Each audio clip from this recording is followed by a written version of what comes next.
This video is going to be of a parking brake or emergency brake replacement on a 2010 F150 STX four-wheel drive. I got the parts right there. It's a couple of parking brake shoes and then a rebuild kit. If you live anywhere that has rust, you'll definitely need the rebuild kit. Then I have some brake cleaner and some liquid wrench style fluid. So first thing, jack it up, pop off the cap there, take the wheel off. It's a 21mm socket. Now that's what you're going to see once you get the wheel off. The symptoms I had was an intermittent squeak, specifically when I was turning left. I thought it was a wheel bearing. Once I took it all apart, a bunch of powder came out. One of my parking brake pads was worn down quite a bit, so I figured it was the parking brake making the squeak. So I adjusted it and bought the parts and drove it, and the squeak went away before I replaced the parts just by adjusting it, but they were worn, so I have to replace them. So the next thing you want to do is take off this rubber anti-vibration device. That's right there. Just put some vice grips on this part that separates from this part, and then it's a 10mm socket or wrench to get that off. After that, you're going to remove the same 10mm bolt on the bottom. When you go to take that top bolt off, that can hit the leaf spring right there. So just pop the top of the caliper off here and slide it this way, and then you can pull the bolt off. That's the caliper removed. Just swing it up out of the way. You can inspect those pads. I already inspected mine and they're good. Make sure you use as little force as possible getting that off, just so you don't crack them. Now, like I said, I already got this off, but you want to find a bolt that'll fit in each of those holes to force the rotor off. You don't want to pound it out too much if you plan on reusing it. And then just use an impact or a ratchet and just alternate back and forth, driving those in, and that'll pop the whole rotor off. Now that's what you'll see underneath. You can see over here there's no pad left on that at all, so I'm like 99% sure that's what was causing the squeak. So next thing you're going to do is pop off the springs, which there's going to be one on the top behind here. You can see one in there, one in there, and then there's going to be an adjuster on the bottom with a spring that you release on the bottom as well. I just used some needle nose vice grips, pulled that spring off the bottom. It was pretty easy to do. Now all the shoes and everything should come apart. The only thing you have to do is remove the clips. Just pinch those together and then slide that detent off the end there on both sides. I'll show you the easy way to remove those detents. You basically just push right here.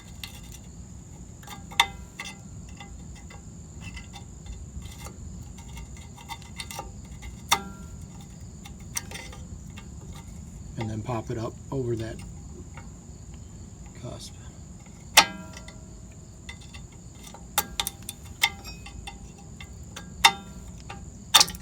Right, like that. Now those detents are removed, you got to remove the top spring. Right, like that. And then the shoes come apart. Now the only thing that's left to do is remove this hinge point right here. That's just in a rubber grommet, and you can just pull that through. It attaches on the back with your cable, that part right there. So as you pull it through, pop that off. Now this is the driver's side, just so that you guys know how that goes back together. Take a picture of it with your phone or camera or whatever, but that just slides right out.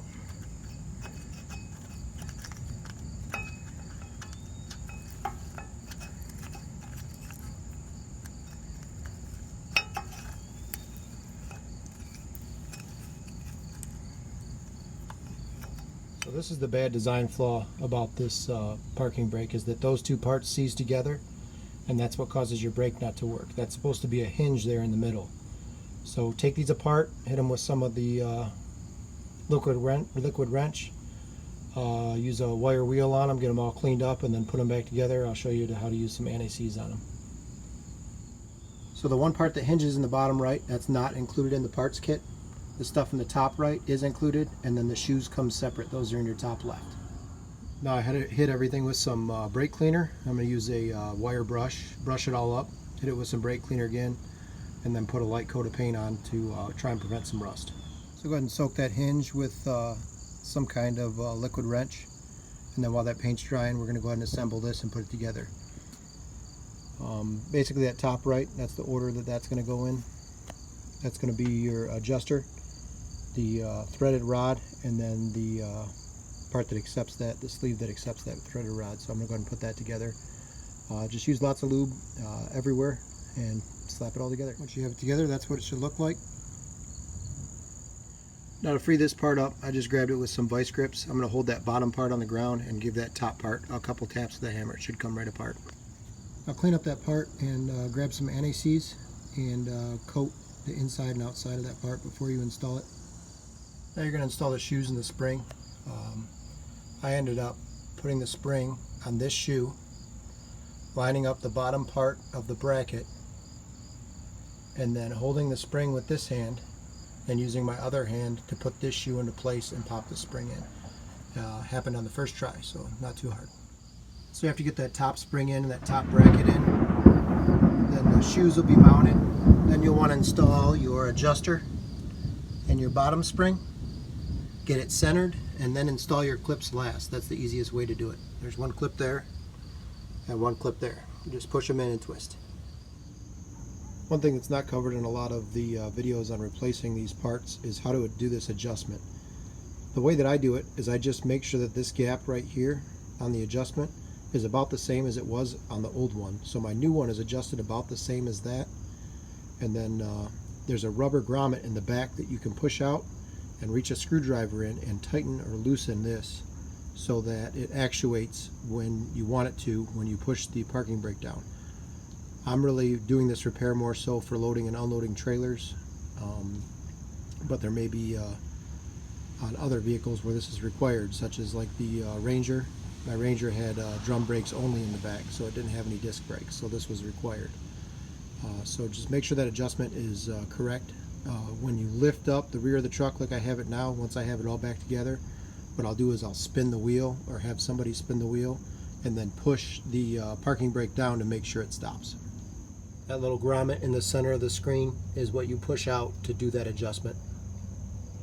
So with the rotor firmly pressed on there, I push the brake down and there is no play in this thing whatsoever. So when I release it, it should be free like it was before. Now the rotor's free like it was before. So it's almost easier to do that adjustment as you put it back together rather than after you're done. Now go ahead and reinstall the caliper. Don't forget to install that top bolt, slide it into that slide bracket before you try to install the caliper because it'll hit that leaf spring. Don't forget to reinstall your anti-vibration bumper on the end there and put the wheel back on. Then test all the brakes and pump the brakes before you travel anywhere. So on this other side, on the passenger side, I ran into a unique problem. I ended up stripping out both of these. So it's going to be a little bit more difficult to get this drum off. So what I ended up doing was just getting a crowbar, pried that back, and then you can see that little tab there that holds that drum in. Just give that a cut, and then it should pop right out.